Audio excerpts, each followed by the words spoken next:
la realidad y sus matices. La Cola Feliz. Circuito Éxitos.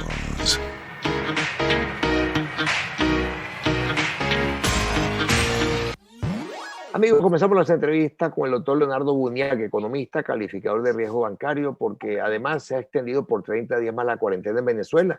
¿Cómo mantener esta economía? ¿Qué va a pasar con esta economía que ya estaba depauperada, pero ahora va a estar muchísimo peor?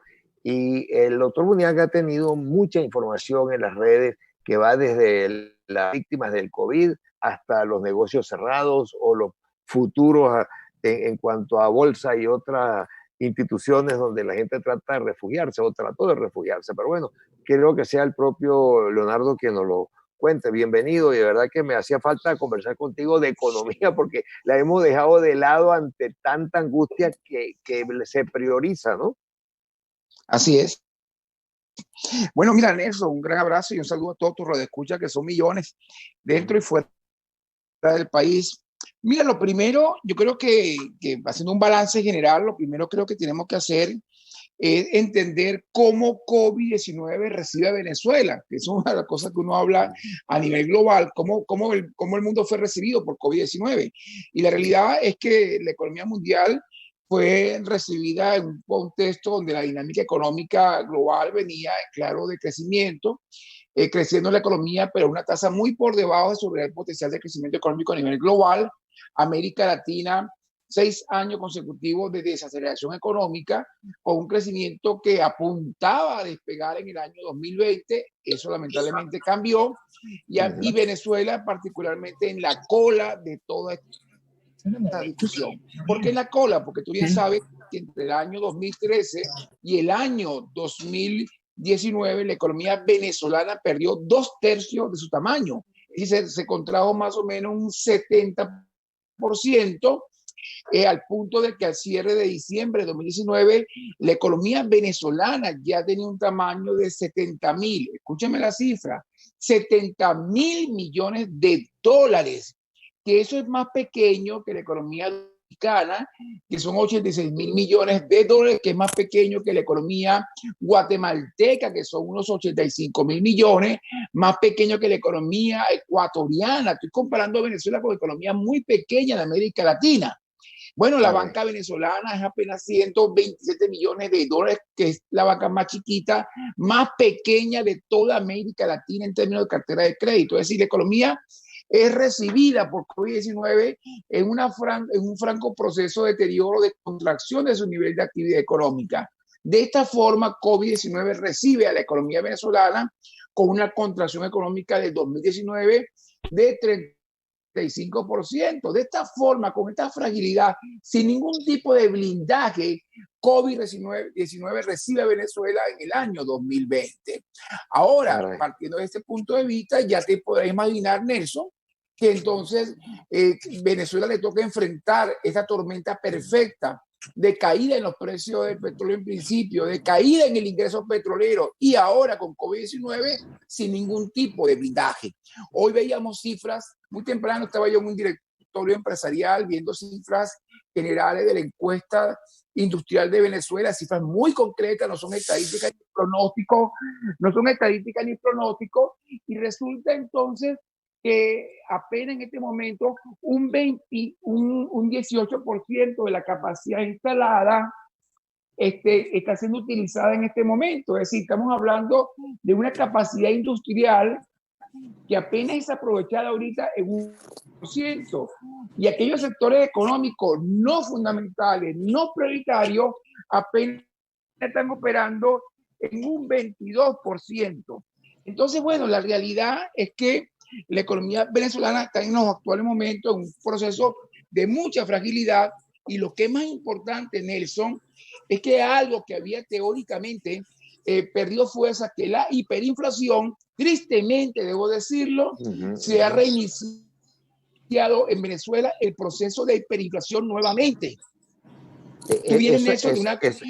Eso, óigame, Leonardo, eso es muy, muy difícil que la gente lo entienda. Es decir, estando tan mal venimos ahora a hiperinflación en precios en dólares. Es decir, es una dolarización, pero también una hiperinflación que mucha gente dice, ¿por qué nos agarra también ahora hiperinflación con esta situación? Sí, es increíble que después, porque vamos a estar claros, en enero de este año, la Asamblea Nacional presenta los números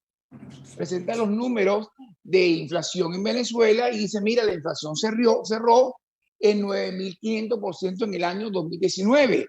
El Banco Central de Venezuela, inclusive, de manera paradójica, cerró por encima, con 10.000%. Yo me reía mucho y decía, caramba, es increíble que la oposición venezolana estimó una inflación incluso por debajo de la del propio Banco Central de Venezuela. Es decir, cerraste, según el Banco Central, con 10.000% en el año 2019 y venía de 4.000.000% en el 2018. Es decir, un claro proceso de desaceleración económica, básicamente porque el gobierno promovió una contención fiscal para bajar las presiones en el mercado cambiario y en el nivel de precio de la economía. Secó el mercado, recuerda que no había crédito bancario para nadie. Bueno, resulta ahora que dada la caída vertiginosa del ingreso petrolero, el gobierno ahora se ve en eso obligado a regresar al triste y lamentable expediente de emitir nuevamente dinero inorgánico. Es decir, dinero emitido dinero emitido por bancos centrales sin respaldo del producto.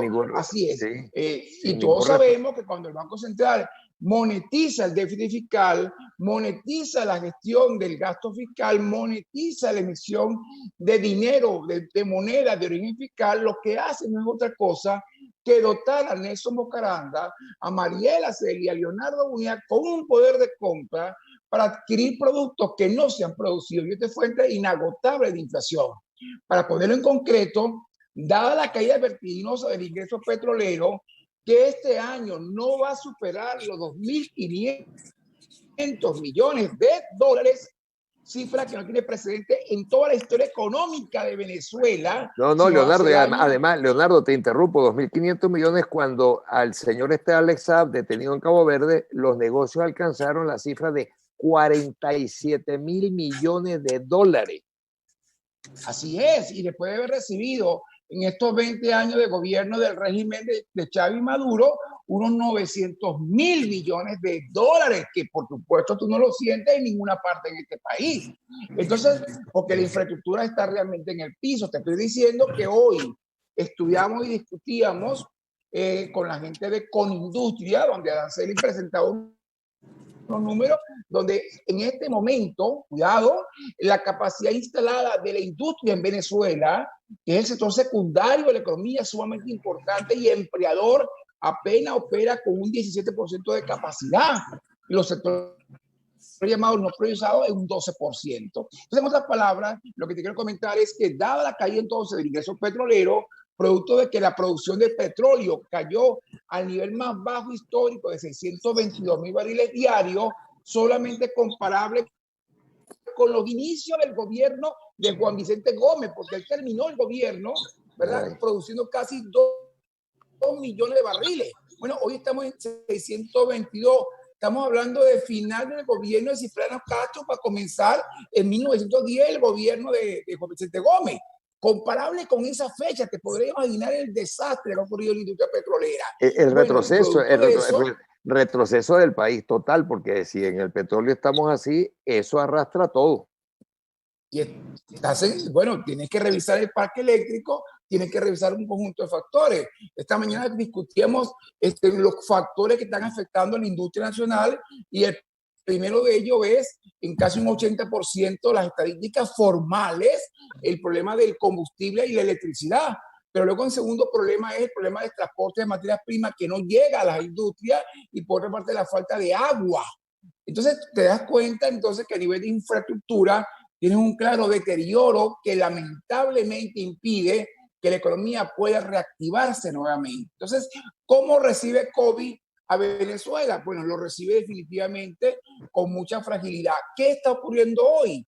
Bueno, que dado el confinamiento, la cuarentena y el aislamiento social que se decreta para suprimir a COVID-19, sí, cae en el peor de los mundos. No lo están logrando, pero por otra parte, la economía continúa en la senda de la contracción económica, pero peor aún, iniciando o reiniciando el ciclo hiperinflacionario. Sí, señor. Entonces estás en el peor de los mundos, porque la pérdida de riqueza, de actividad económica te produce desempleo, pero la inflación te produce pérdida en el poder adquisitivo. De allí que el informe en COVID que tú acabas de leer, que acabas de estudiar, que todo el mundo en este país ya conoce, de la Universidad Católica Andrés Bello, te está indicando que los niveles de pobreza extrema son extremadamente elevados hoy en Venezuela. Ahora, me voy a anexar a la entrevista, Nelson. ¿Cómo no, Mariela? Porque ya Mariela tiene señal. Mariela tiene señal ya, por fin. Qué bueno. Sí, estaba escuchando atentamente y, por supuesto, siempre atinado con todo lo que comenta Leonardo Buniac. Pero ahí es donde uno dice, ¿por qué entonces tanto dinero que entró en este país y siguen peleando por el oro que está en Londres? Si la gente se pregunta, ¿dónde está todo el dinero que entró en este país? Bueno, vamos a poner la cosa en su lugar. El oro que está en Londres, que son parte de las reservas internacionales de Venezuela, son 1.200 millones de dólares. ¿Ok? Cuidado con esto. Estamos hablando de 1.200 millones, pero este país ha recibido 900.000 millones de dólares con la mayor bonanza petrolera de su historia en los últimos 20 años. Es más, solamente, Mariela, solamente en el 2012, que fue el último año de boom petrolero, en el 2012 recibimos 92.000 millones y hasta diciembre de 2014 estábamos cerca de 72.000 millones. De ahí en adelante, producto de la caída vertiginosa en los niveles de producción, porque Maduro recibe la producción en 2.4 millones, pero Hugo Chávez la recibió en 3.5 millones de barriles diarios. Entre el gobierno de Chávez y Maduro cayó de 3.5 millones de barriles diarios a 2.4, y Maduro se encargó de llevar la producción de 2.4 a 622.000 barriles apenas el cierre del mes de mayo. Aún estamos esperando el resultado de junio. Entonces es realmente increíble, y además hay que comentar que de los 622 barriles que producimos, más de la mitad de eso no produce caja. Porque estamos pagando deuda, ¿no? Eso es correcto, tienes empréstito comprometido con Rusia, ya especialmente con China, porque a Rusia le ha pagado prácticamente todo. Entonces, bueno, la realidad es que tienes una economía que está enfrentando una tormenta perfecta de caída vertiginosa en sus ingresos petroleros que ya no tienes, y además el impacto colateral económico y por supuesto de salubridad que implica COVID-19. Ahora, hablabas antes de tres factores. Uno era combustible y transporte, luego materia prima, y terminabas uno que estabas hablando, el último, no lo pude captar bien. Sí, había, digamos, 4 grandes factores. Uno es, o lo priorizan, son como 2 grupos. El primer grupo que está afectando a la industria en Venezuela es la falta de electricidad y combustible a nivel nacional. No tienes combustible para las empresas, pero tampoco tienes electricidad, y eso obviamente te está provocando que hoy la industria nacional, el sector industrial, que es el sector, cuidado, productor de bienes de capital, el sector secundario de la economía, no es el sector extractivo, que es el primario, sino el sector secundario, el industrial, el polo de desarrollo de Venezuela, hoy está operando en un 17% de su capacidad. Después comentabas, después decías que la materia prima...